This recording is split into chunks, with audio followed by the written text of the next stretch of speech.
Joseph Williams. He's a senior news editor at US News and World Report. Welcome back to the show. Hi, thanks. Nice to be here. So in the last hour, we've just heard again from President Donald Trump saying he wants an amended bill because the nearly 5,600 pages includes a long list of unrelated items. Your reaction to this? Are you surprised? Well, I'm not surprised that President Trump would want to try to scuttle the deal at the 11th hour. I am surprised that he's asking for $2,000 for every American, which is quite above the $600 that's already in the bill. I think that he's zeroing in on a lot of things that he calls wasteful spending, including proposals for climate, energy, proposals to include college aid funding for prison inmates and other things like that. So the fact that he's jumping in at the 11th hour and pointing to a lot of things that Congress stapled to the bill in an attempt to get it to pass doesn't surprise me in the least. Now, the bill already passed with veto-proof majorities, so is Trump's signature even necessary?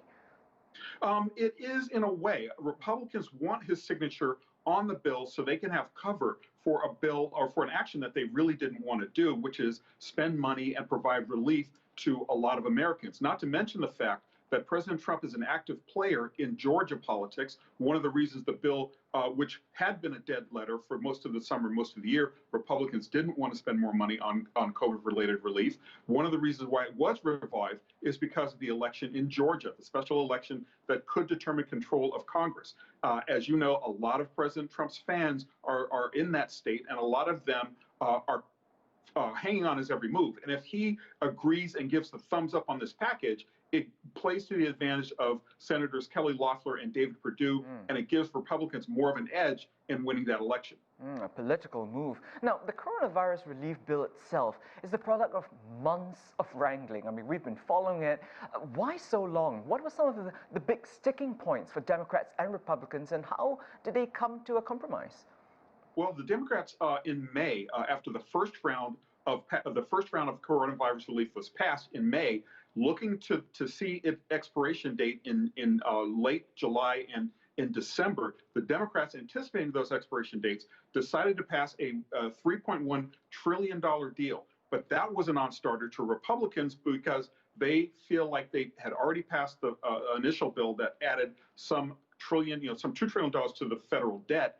And they wanted to be able to say that they're tight on spending, but also they did not anticipate that the virus would go this long. So the longer the virus went on, the more urgent the need for the aid. And through the summer, Democrats kept insisting, but Republicans finally did come back with an offer that was well below what the Democrats wanted. Their initial offer was in the 500 trillion range when Democrats, or 500 trillion range, when Democrats felt like there was more money needed. So basically they were on a tipping point. They were loggerheads. The Democrats felt like if they gave in to the Republicans, they would not be able to come back and ask for more money. And overshadowing all of this was the presidential election. We didn't quite know who was going to win. And now that Donald Trump has been defeated, and now that there is a special election going on in Georgia, the two sides decided to come together in a mutual kind of advantage here. If the Democrats get what they want, their constituency is happy. If the Republicans see that a package of aid is passed, they believe that will motivate their voters to get to the polls, and that will give them another edge in retaining control of Congress.